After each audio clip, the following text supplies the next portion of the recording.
মাল সহ আপনার জাহাজ সমুদ্রের ভিতরে তলাইয়া ধ্বংস হয়ে গেছে, ডুবে গেছে।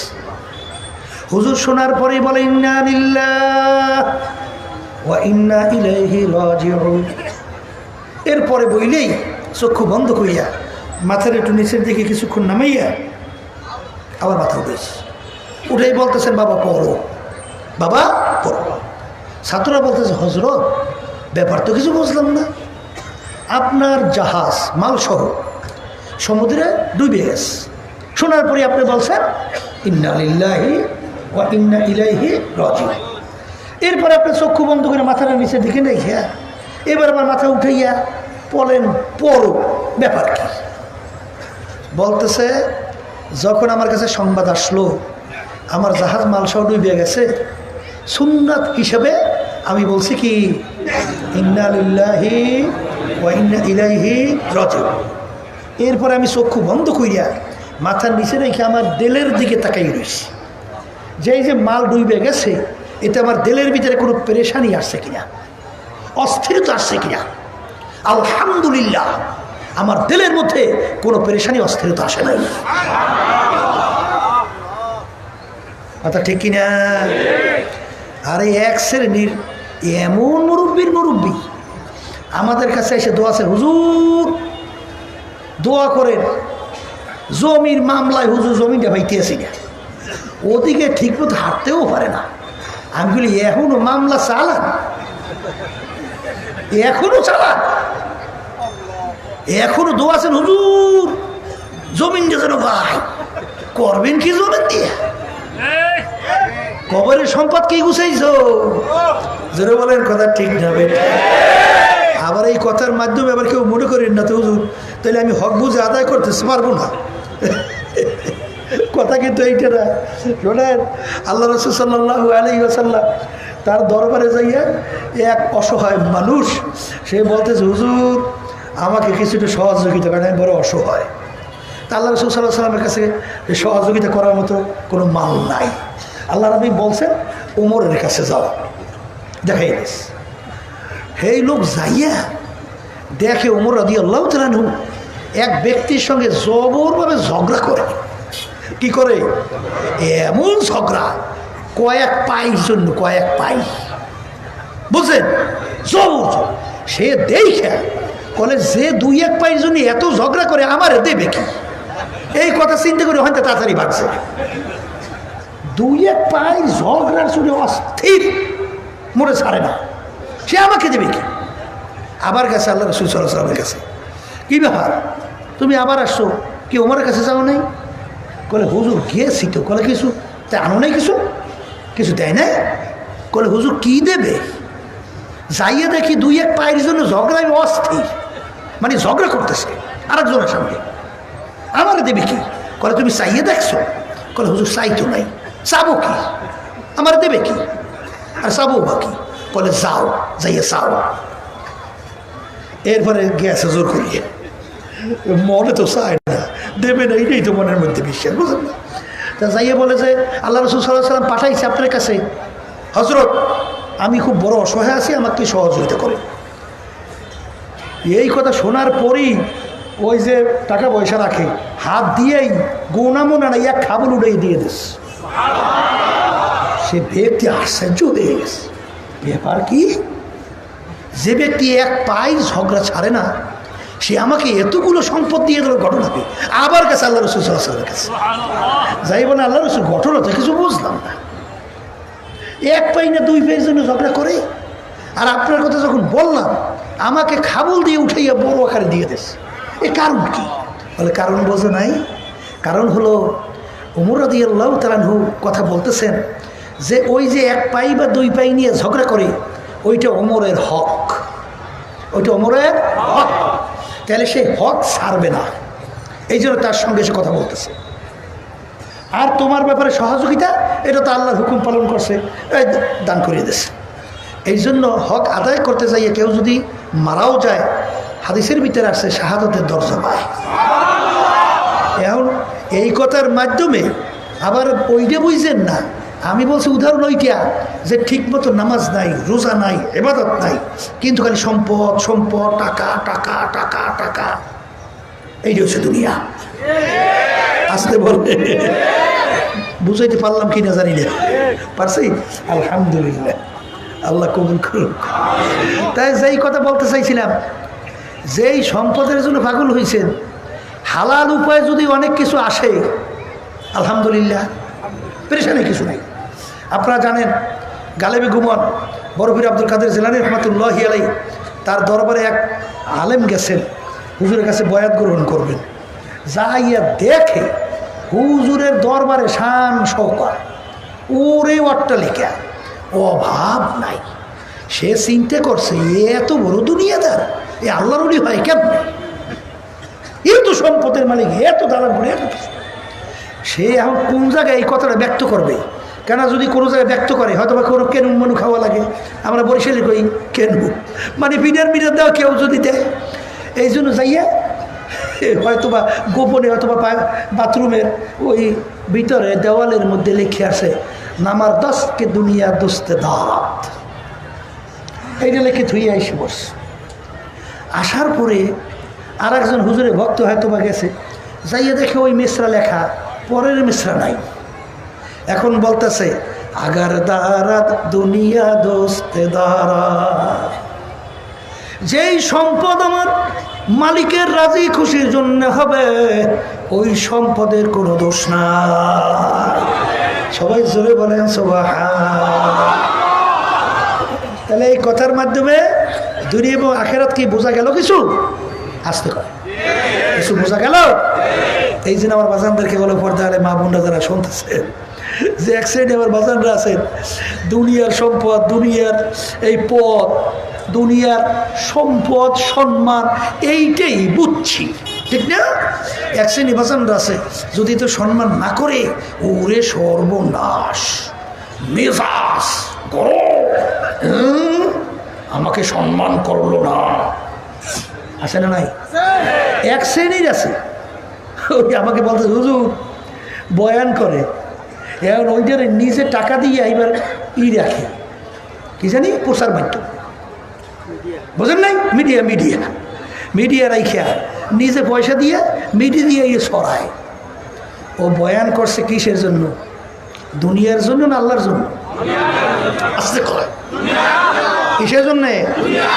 হ্যাঁ, ওরে কপাল রে কপাল। সেদিন গিয়ে বলতেছে হুজুর দেখে এলাম এক জায়গায়, তাই আজান দিতে আছে, এখন ওই আজানটা প্রচারের জন্য ওই আবার লোকজন ফিট করিয়া হ্যাঁ মোবাইল দিয়ে দিয়েছে, আমার আজানটা একটু প্রচার করিস।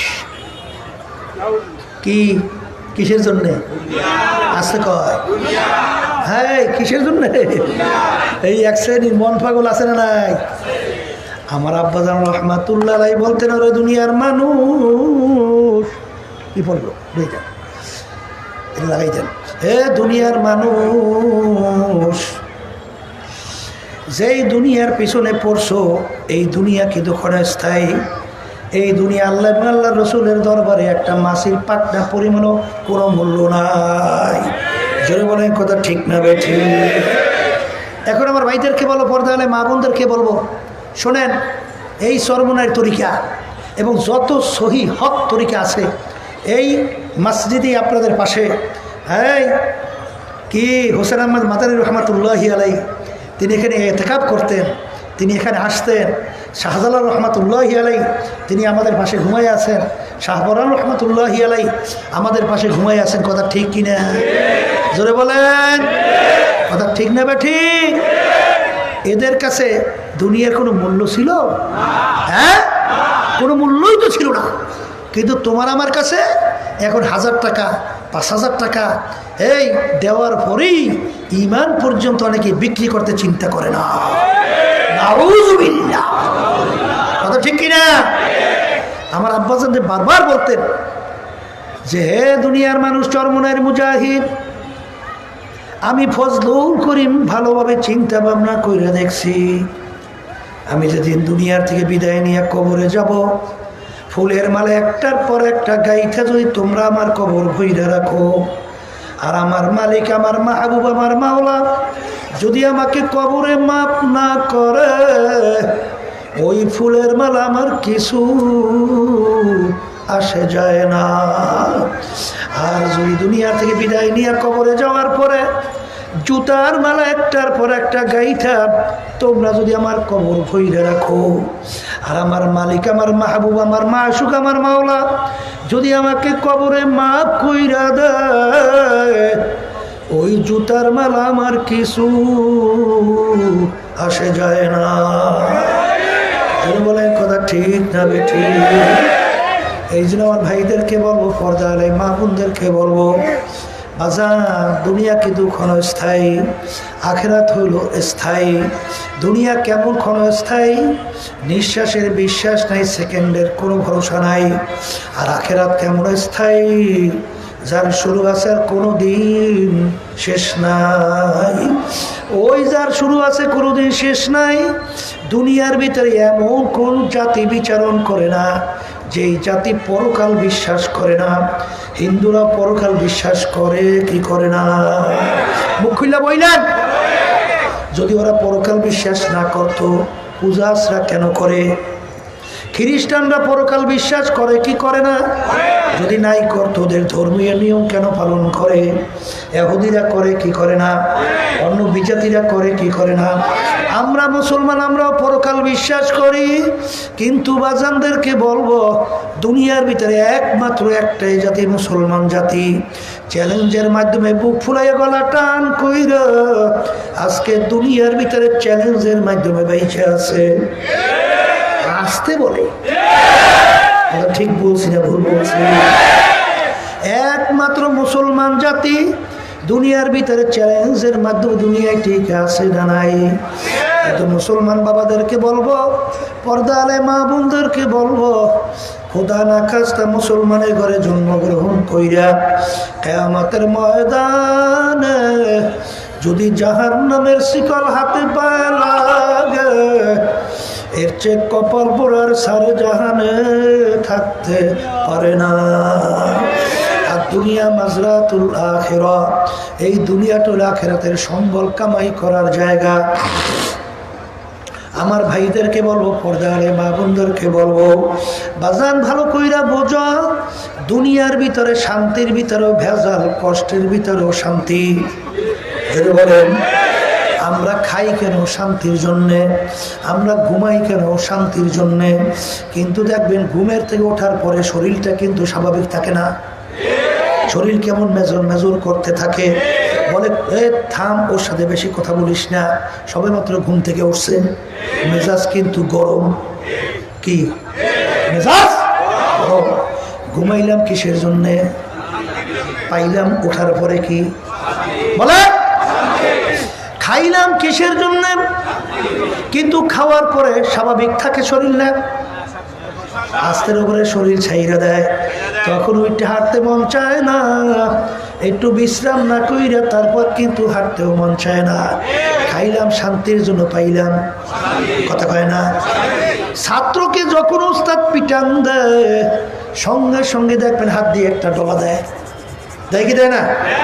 জিজ্ঞাসা করে ডলা দিলি কেন? কলে পিটান দেওয়ার পরে, ডলা দেওয়ার পরে একটু শান্তি পেয়েছি। আসতে কথা বলে, কথা ঠিক না বে ঠিক? এ দুনিয়ার পাগল, আজকে দুনিয়ার কেসের ভিতরে কেউ দেখ যদি পড়ে, দেখবো অনেক সময় চেহারা বিবর্ণ হয়ে যায়, ঘুম ঠিক মতো হয় না। কি আমি ভুল বলছি? ঠিক বলছি? ঠিক মতো খাওয়া নাই, ঠিক মতো ঘুম নাই, প্রেশান পাগলের মতো দৌড়ায়। ব্যাপার কি? তোমার চেহারা কেন বিবর্ণ? বলে শোনেন নাই আমি কেসের মধ্যে পড়ছি। বলে তাতে কি হয়েছে? কলে জেল হওয়ার সম্ভাবনা। কথা কয় না? কলে জেল হওয়ার সম্ভাবনা। তোমার জেলের ভিতরে খাইতেও দেয়, শুইতেও দেয়। এখন তো আধুনিক জেল, বাতাসও হয়, কি হয় কি হয় না? বিভিন্ন কায়দায় কায়দায়। তারপরে এত চিন্তা কেন? বলে সব ঠিক আছে, খাওয়াও ঠিক আছে, কিন্তু স্বাধীনভাবে চলা যায় না। কি কথা ঠিক না বেঠি? দুনিয়া শান্তির মধ্যেও ভেজাল, অশান্তির মধ্যেও ভেজাল। দুনিয়ার শাস্তি জেলখানার মধ্যেও কিন্তু বিভিন্ন আরামের চিহ্ন আছে না নাই? কিন্তু এই কবরের যাত্রীরা, আমার মালিক তোমার আমার জন্য এমন শান্তির জায়গা বেহেশত বানাইছে। হাদিসের ভিতরে আল্লাহ রাসূল সাল্লাল্লাহু আলাইহি ওয়াসাল্লাম বলেন, এমন সুন্দর, এমন শান্তির জায়গা যে কেউ কোনোদিন চোখে দেখে নাই, কোনোদিন কানেও শোনে নাই। এরকম এরকম সুন্দর হইতে পারে, তার চেয়েও সুন্দর। এমন সুন্দর হইতে পারে কেউ কোনোদিন কল্পনাও করতে পারে নাই। এরকম এরকম এরকম সুন্দর হইতে পারে, তার চেয়েও সুন্দর। আল্লাহ রাসূল বলেন, ওই বেহেশতের ভিতরে একবার যাকে ঢুকানো হবে আর কোনো দিন বের করা হবে না। আল্লাহ আপনি আমার জন্য, আমাদের সবার জন্য কবুল করে না। সবাই বলে আল্লাহুম্মা আমিন। আর আমার মালিক শাস্তির জায়গা বানাইছে জেলখানা, তার নাম হলো জাহান্নাম। আল্লাহ আপনি আমাদের সবাইকে মাফ করে দিন। জেলখানার ব্যাপারে আল্লাহ রাসূল বলেন, এত শাস্তি, এত কঠিন, এত ভয়াবহ যে কোনোদিন কেউ শোনে নাই, কেউ কোনোদিন দেখে নাই, কেউ কোনোদিন মনে পরিকল্পনাও হয় নাই। এরকম এরকম আযাব শাস্তি হইতে পারে, তার চেয়েও কঠিন।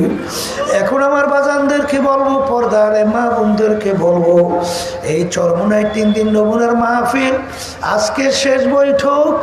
আল্লাহ, কিসের জন্য এই মাহফিল করা হইল? এই মাহফিল করার একটাই মূল উদ্দেশ্য যে কিয়ামতের ময়দান, যেই জিন্দেগি শুরু হবে কোনোদিন শেষ হবে না, আখিরাতের জিন্দেগি, ওই জাহান্নাম থেকে বাঁচবো, চিরস্থায়ী শান্তির জায়গা বেহেশতের ভিতরে ঢুকবো। জোরে বলেন কথা ঠিক না বেঠিক? আজকে এই উদ্দেশ্যে আসেন নাই না অন্য কোনো উদ্দেশ্য আছে? হ্যাঁ, কি উদ্দেশ্য? এইটা তো, এই উদ্দেশ্য তো। আল্লাহ আপনি কবুল করে নেন।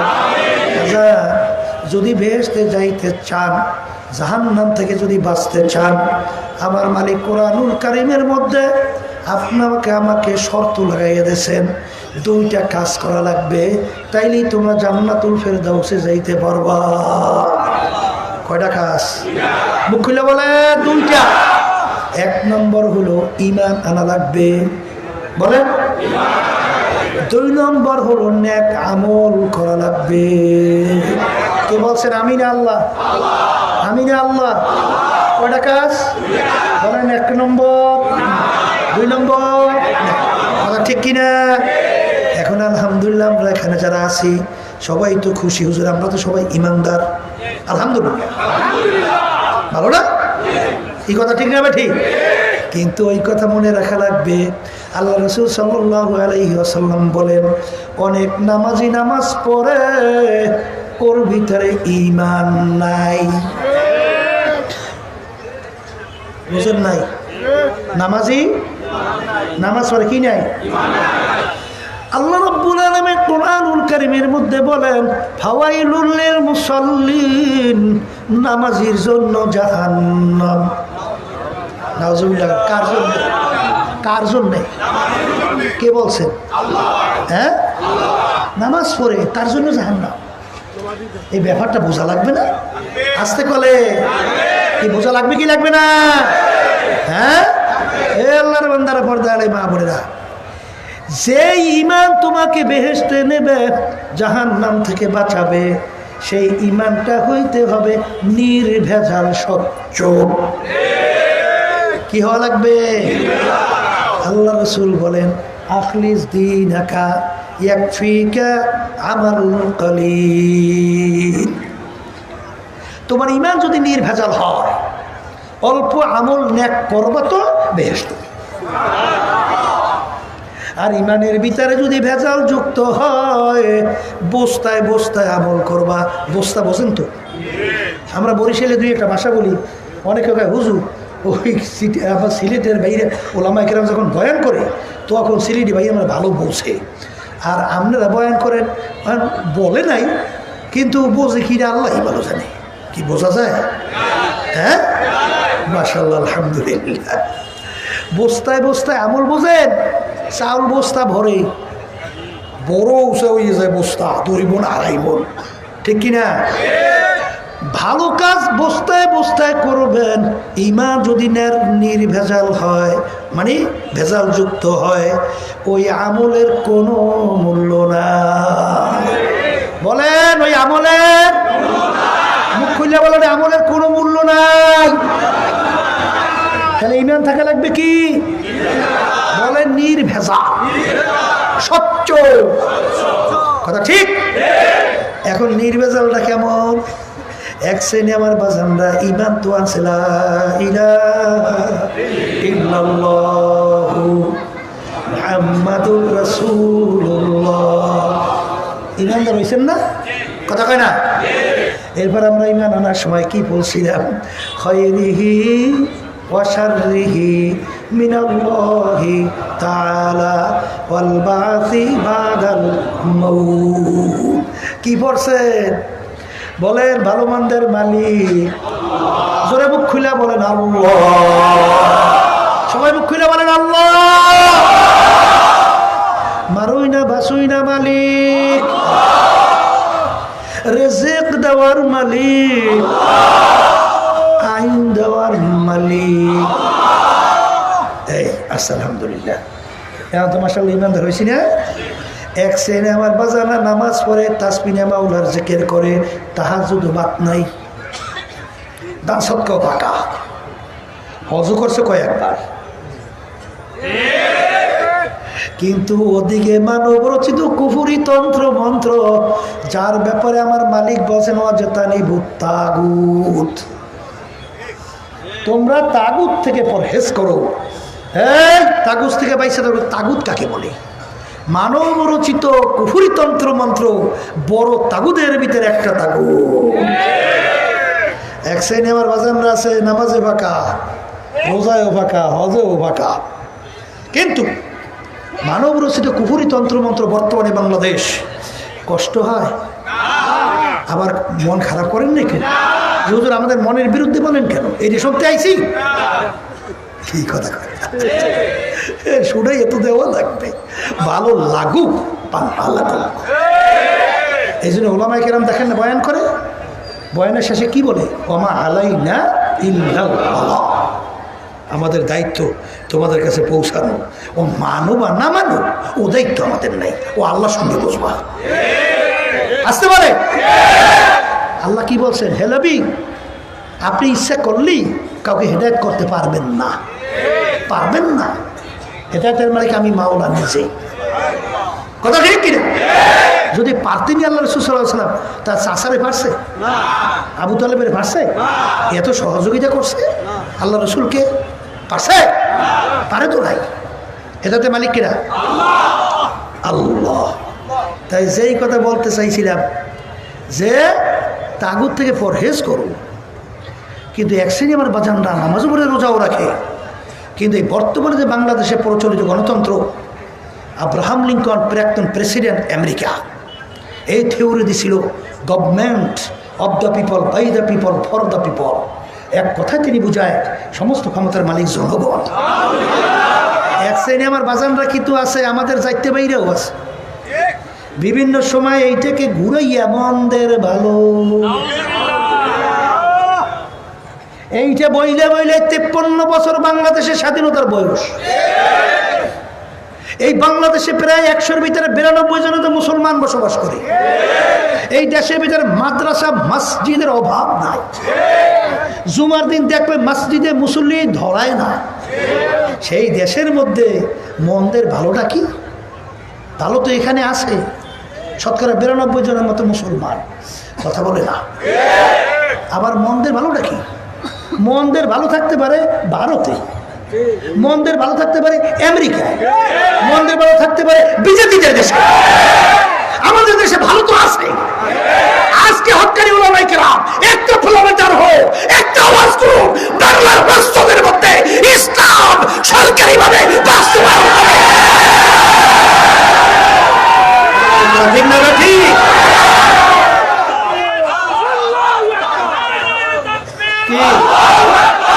না? ভুল বলছি? ভুল তো বলি না, ধরো ভুল বলছি, কথা বলে না, ভুল তো বলি নাই মনে হয়। বলছি? তাহলে ভালো তো আছে। জানি কিন্তু আমরা অনেক, সব বলাও যায় না। কারা কিসের জন্যে কি করতেছে, অনেকের চেহারা চরিত্র আমাদের জানা আছে। একটু নিছক এমপির জন্যে, একটু সম্পদের জন্য, সম্মানের জন্যে বারবার আমাদেরকে ওরা সিঁড়ি হিসেবে ব্যবহার করে ক্ষমতায় গেছে। বারবার আমাদেরকে পরগাছা হিসেবে ব্যবহার করেছে। পরগাছা বোঝেন? হ্যাঁ, আমাদের দেশে শূন্যলতা বলে। ওর মাটিতে কোনো আর শিকড় নাই, ও গাছের মধ্যে জন্মায়, আবার ওখানেই অস্তিত্ব বিলীন হয়ে যায়। কথা ঠিক কিনা? আমাদেরকে নিয়ে অনেকে তো বিভিন্ন ধরনের কথাবার্তা বলে, বলারই কথা।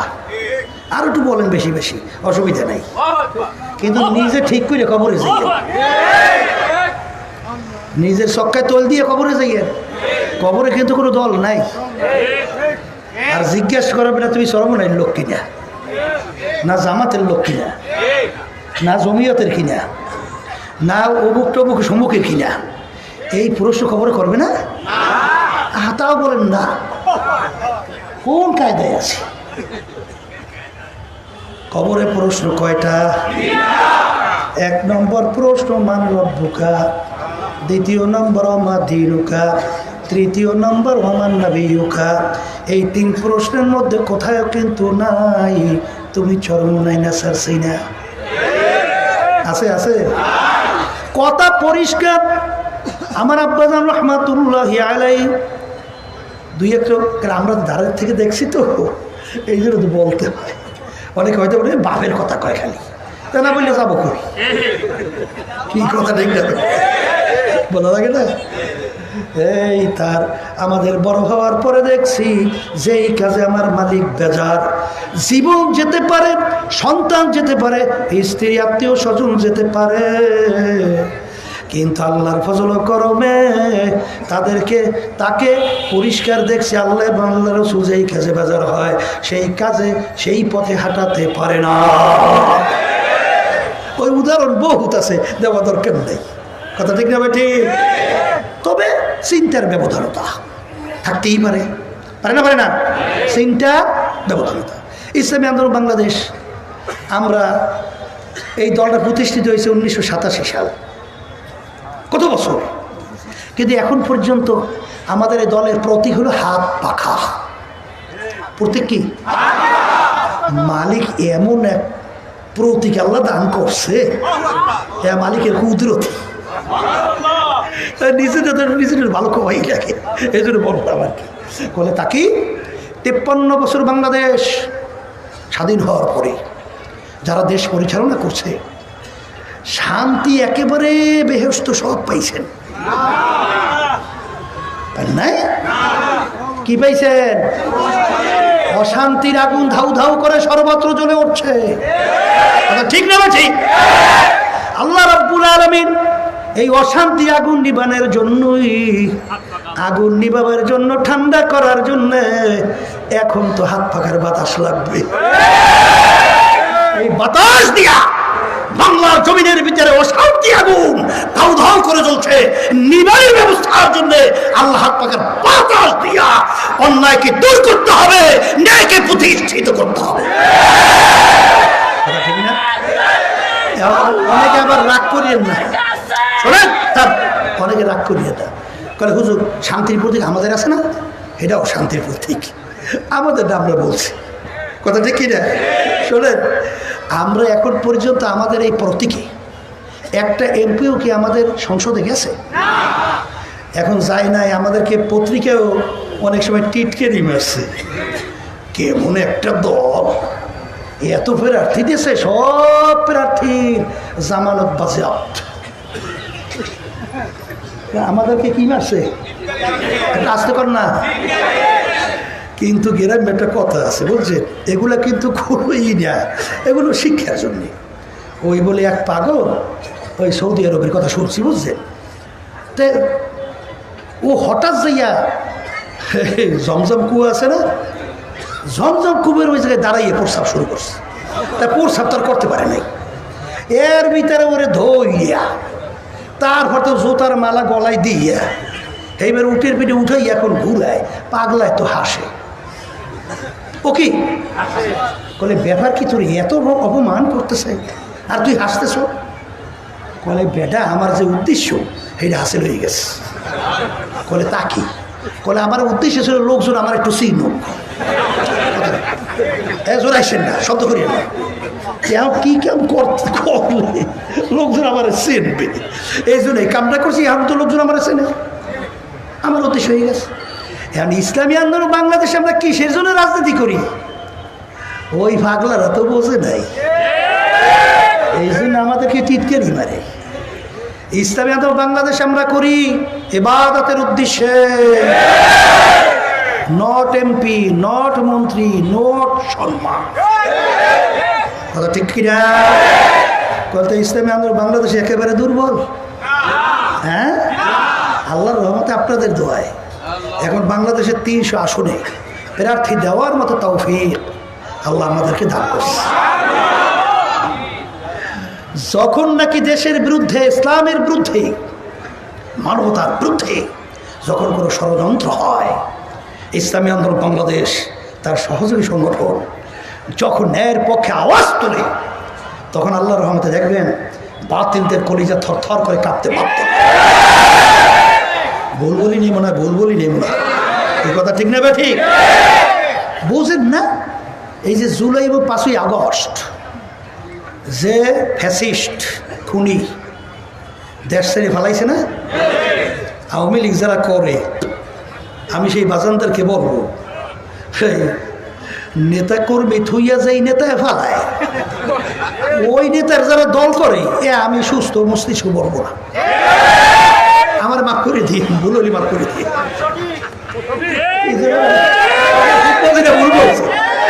আচ্ছা, এরপরে দেখেন পালাইল তো না, সেখানে গুলি, ডাইরেক্ট গুলি, 2000-এর উপরে মানুষ মার করে খালি হয়ে গেছে, হাজার হাজার মানুষ পঙ্গু, শত শত আমার ভাইদের চক্ষু অন্ধ, চক্ষু নাই, আলো দেখতেছে না। কথা ঠিক না? ঠিক।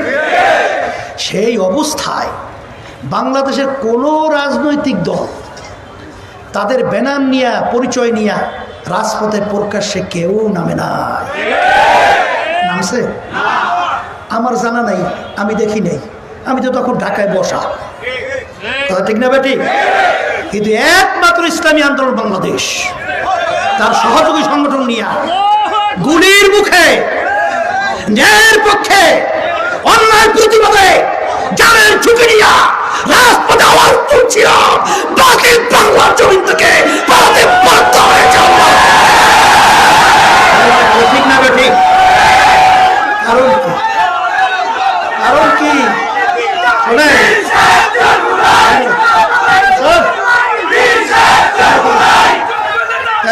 শোনেন, আমাদের কি আমাদের কি জানের মায়া নাই?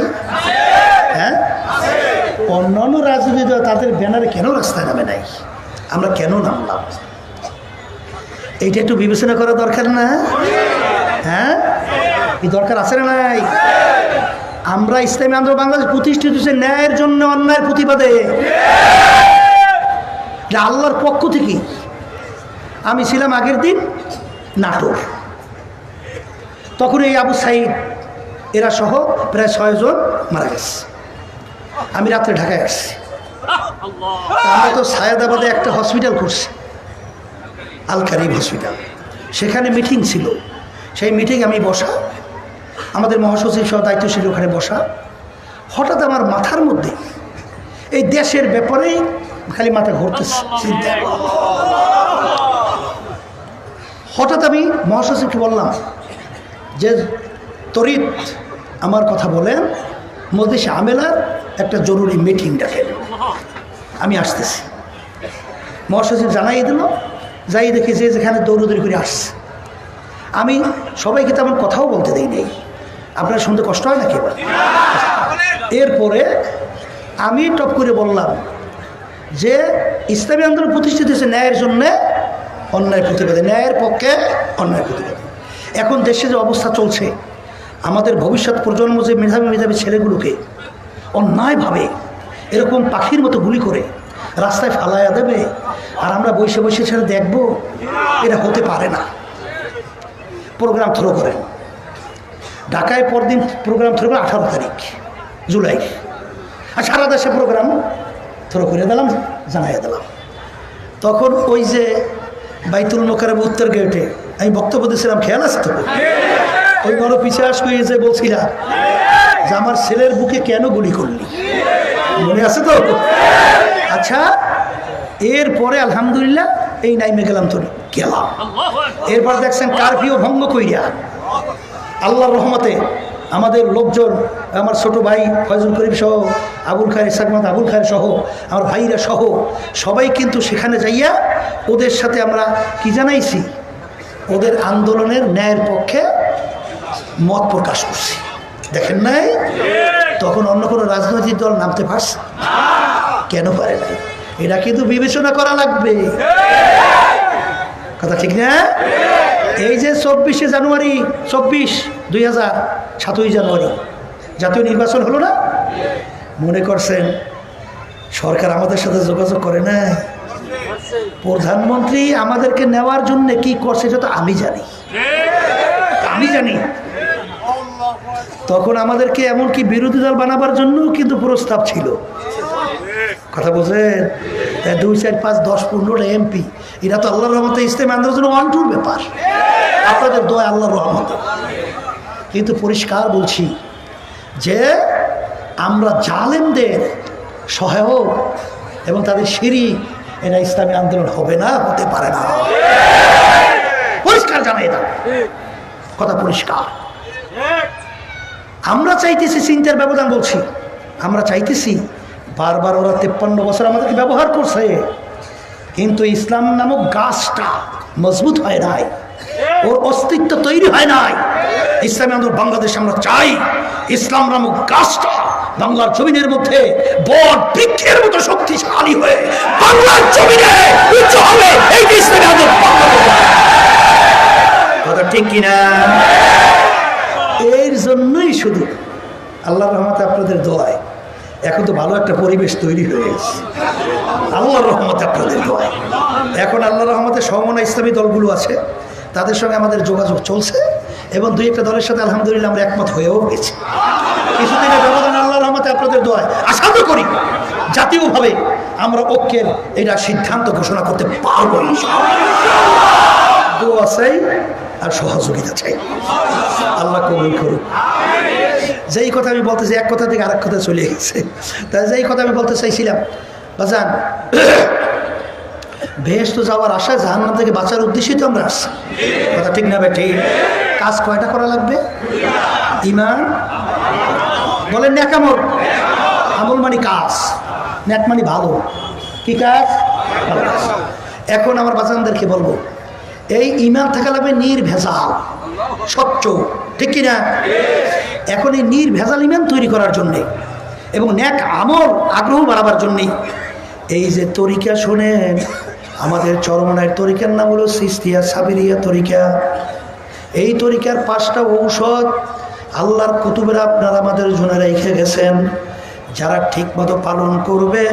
আমার দাদাজান বলতেন, চ্যালেঞ্জ হিসেবে বলছি যে আল্লাহর ফজল করমে শয়তান এবং নাফস তোমাদেরকে গুনার কাজের কাছেও নিতে পারবে না। জোরে বলেন, কথা ঠিক কিনা? যখন 1 নম্বর ঔষধ, সকাল সন্ধ্যায় বসে আমরা মাওলার জিকির করি, লা ইলাহা ইল্লাল্লাহ, আর মানা খেয়াল করি আল্লাহ বাদে কেহ মাবুদ নাই, লা মাখলুকা ইল্লাল্লাহ, লা মাশুকা ইল্লাল্লাহ, লা মাতলুবা ইল্লাল্লাহ, লা মাহবুবা ইল্লাল্লাহ, লা ইলাহা ইল্লাল্লাহ, মুহাম্মাদুর রাসূল রহমাতুল্লাহি আলাইহি বলছেন, যখন লা বইলা তুমি মাথাকে ডান দিকে ঘুরাও, মাথা কোন দিকে? আশরাফ আলী হাকিম মুহাম্মদ থানভী রহমাতুল্লাহি আলাইহি বলছেন, এমনভাবে মাথাটা ডান দিকে ঘুরাও পিছন থেকে যেন ডাইন গালটা দেখা যায়। লা বলার সময় খেয়াল করো, নাই নাই নাই, আমার পীরের গরম নাই, আমার মুফতির গরম নাই, আমার ক্ষমতার গরম নাই, টাকার গরম নাই, বংশের গরম নাই, শিক্ষার গরম নাই, সম্পদের গরম নাই, পদের গরম নাই, নাই নাই নাই, আল্লাহ বাদে কেহ মাবুদ নাই। এই অবস্থায় পড়ার পরই আল্লাহর বান্দারা বলছিলেন, হার তামান্না दिल से रुखसत हो गई, अब तो आजा, अब तो खिलवत आ गई। হে আমার মালিক, তুমি একটু আমার কলবের দিকে তাকাই একটু দেখো, আমার কলব তো এখন সেই একেবারে সমস্ত গায়রুল্লাহ থেকে খালি কইরা ফেলছি। এখন দয়া মায়া কইরা তুমি একটু আমার কলবের মধ্যে আসো। যখন তুমি বেশি বেশি লা ইলাহা ইল্লাল্লাহ জরব মারতে থাকবা, আল্লাহর ফজলে সমস্ত গায়রুল্লাহ দূর হবে, ঈমান মজবুত হইতে থাকবে। জোরে বলেন কথা ঠিক না বেঠে? ভুল বলছি না ঠিক বলছি? আল্লাহ বলেন, তুমি নামাজ আদায় করার আগে আমার নামের জিকির করো, এরপরে তোমরা নামাজ আদায় করো। আমার মালিকের নামের জিকির কি? আল্লাহ আল্লাহ আল্লাহ আল্লাহ আল্লাহ আল্লাহ আল্লাহ আল্লাহ আল্লাহ আল্লাহ আল্লাহ। এইভাবে যখন বান্দাবান্দি চেষ্টা করে, দেখবেন বাজার তাদের আমল ন্যাক করা সহজ হইয়া যায়। ভুল বলছি না ঠিক বলছি? ন্যাক আমল সহজ হয় না? সহজ হয় না? একটু পরীক্ষা কইরা দেখো, নামাজের ভিতরে খুশু খুজু হুজুরি কল তৈরি হয়ে যায়। চোখে পানি ছিল না, কিন্তু চোখের পানি ছাড়া জাহান্নামের আগুন তো ঠান্ডাও হবে না। কিন্তু আল্লাহর বান্দা বান্দি যখন মাওলার জিকির করে, তখন তার চোখের ভিতরে পানিও আসতে থাকে, আর মালিকের কাছে মাপ চাইতে থাকে, দেলটা আস্তে আস্তে আস্তে আস্তে নরম হইতে থাকে। জোরে বলেন কথা ঠিক না বেঠিক? আজান দলাদলি বুঝি না, জিকির কিন্তু আমার হুকুম না, কোনো মোল্লা মৌলবী কোনো পীরের হুকুম, কোনো তরিকার হুকুম না। জিকিরের হুকুম করছেন আল্লাহ এবং আল্লাহর রাসূল। জোরে বলেন কথা ঠিক কিনা? আমাদের উদ্দেশ্য ইমানকে মজবুত করা লাগবে, নেক আমল বাড়ানো লাগবে। জোরে বলেন ঠিক না বেঠিক? আমি আর কথা লম্বা না বইলা আমি আমার বাজানদেরকে বলবো, পর্দা আলে মা বোনদেরকে বলবো, চরমনের তরিকা যাদের ভালো না লাগে, যে কোনো এক সহি সঠিক তরিকার সঙ্গে জড়াও, আল্লাহর খাস বান্দাদের সঙ্গে স্পর্শে যাও, যাইয়া নিজের অবস্থার কথা জানাও। জানানোর পরে তারা পরামর্শ দেবে, বাজান এইটা করো, এইটা ধরো, এইটা ছাড়ো, এইভাবে চলো। আস্তে আস্তে যখন আপনি মানবেন, যার মুরব্বী থাকে না তার মুরব্বী হইয়া যায় শয়তান। কে হয়? কে হয়? আমার মালিক বলেন, ওয়া কুনু মা'আস সাদিকিন, তোমরা সাদিকিন বান্দাদের সঙ্গী হও। এই জন্য আমার ভাইদেরকে বলো, পর্দারে মা বোনদেরকে বলবো, বাজার আজকে মাহফিলের শেষ দিন, যদি আমাদের আলোচনায় কষ্ট পান দয়া করে মাপ চাই। আর বাজানদেরকে বলবো, আগামী বছর আবার মাহফিল আসবে, আমরা আসবো, বহু দূরের কথা। যখন মালিক নিয়ে আসছে, বাজান দলাদলি বুঝি না, আমরা খালেস তওবা করব, তারপর আমার মালিকের দরবারে চাওয়ার মতো মাপ চাবো। আমার মালিক বড় দয়ার মালিক, বড় মায়ার মালিক, যদি চাওয়ার মতো চাওয়া যায়, আমার মালিক তোমাকে আমাকে মাহরুম করবে। দুনিয়ার দরজায় যাইয়া যদি তোমাকে তাড়াইয়া দেয়, কিন্তু বাজার আমার মালিকের দরবার থেকে তাড়ায় না। মুসা আলাইহিস সালাতু ওয়াস সালামের জামানায় বাজান অনাবৃষ্টির কারণে মানুষ কষ্ট পায়, নবী লোকজন তার উম্মতদেরকে নিয়ে দোয়া করে, মালিক উম্মতের অনাবৃষ্টির কষ্ট পায়, তুমি রহমতের বৃষ্টি নাযিল করো। আল্লাহ রাব্বুল আলামিন বলে, হে জামানার নবী মূসা, তোমার মাজলিসের ভিতরে এমন এক গুনাহগার আছে, ও না ওঠা পর্যন্ত আমি তোমাদের দোয়া কবুল করব না, ওকে মজলিস থেকে উঠাইয়া দাও। আল্লাহর নবী বলতেছেন, হে কে তোমরা এই মজলিসের মধ্যে আছো যে এত বড় গুনাহগার? আমার মালিক বলছে তাকে উঠাইয়া দেওয়ার জন্যে। আরে কে গুনাহগার তুমি জানো, যদি না উঠো আমার মালিক আমাকে জানাবে, তখন কিন্তু উঠাইয়া দেব। যে আল্লাহর বান্দা গুনাহগার হচ্ছে তো বুঝতে পারছে আমার চেয়ে বড় গুনাহগার আর কেউ হইতে পারে না। এখন প্রকাশ্য কান্দা যায় না, তাইলে তো লোকজন বুঝবে এইটাই গুনাহগার। ও দিলে দিলে এমন ভাবে কান্না শুরু করলো, দিলে দিলে এমন ভাবে আমার মালিকের দরবারে মাপ চাইলো, এ আমার মালিক, তুমি তো জানো আমার চেয়ে বড় গুনাহগার আর কেউ নাই, কিন্তু মালিক আমি যদি দরবার থেকে উঠে যাই, লোক তো আমাকে জানবে বড় গুনাহগার, আমি মানুষের সামনে সমাজে মুখ দেখাই কিভাবে চলবো? আমার মালিক আমি খালেস তওবা করলাম, আমি আর গুনাহ করব না। এখন তুমি ইজ্জত রাখার মালিক। আরে এর ভিতরে বৃষ্টি ঝুপ ঝুপ করে শুরু হয়ে গেল। মুসা আলাইহিস সালাম বলে, আমার দয়ার মালিক, আপনি বলছেন গুনাহগার না ওঠা পর্যন্ত দোয়া কবুল করবেন না, মজলিস থেকে তো কেউ উঠে নাই, মালিক আপনি কেন বৃষ্টি দিলেন? আল্লাহ রাব্বুল আলামিন বলে, হে জামানার নবী মূসা, যেই বান্দার কারণে আমি বৃষ্টি দেই নাই, ওই বান্দার কারণেই আমি এখন বৃষ্টি দিলাম। আল্লাহু আকবার। আমার মালিক বলে, কুল ইয়া ইবাদিয়াল্লাযীনা আসরাফু আলা আনফুসিহিম লা তাকনাতু মির রাহমাতিল্লাহ ইন্নাল্লাহা ইয়াগফিরুয যুনুবা জামিআ বাজা বাজা হারসে হাস্তি বাজা দরকাফে রগের ভূত পুরুস্তি বাজা এই দরগাহে মা দরগাহে নাউমিদিনী সাদাবাগার তওবা শিকাস্তি বাজা। আমার মালিক বলে, বান্দা বান্দি আয় আয়।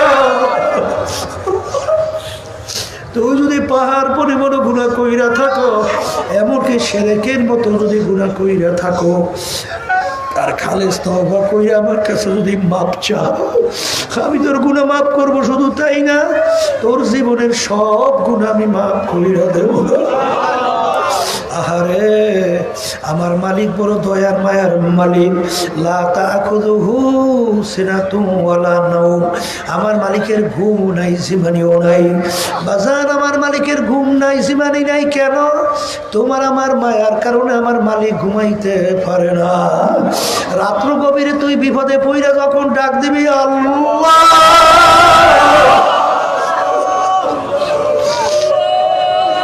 ওই সময় যদি আমি ঘুমাইয়া থাকি, তখন তোর ডাকের কে সাড়া দিবে? এই জন্য তোর মায়ায় আমাকে ঘুমাইতে দেয় না। তুই আমাকে আল্লাহ বইলা ডাক দিবি, সঙ্গে সঙ্গে আমি তোর ডাকের সাড়া দেব।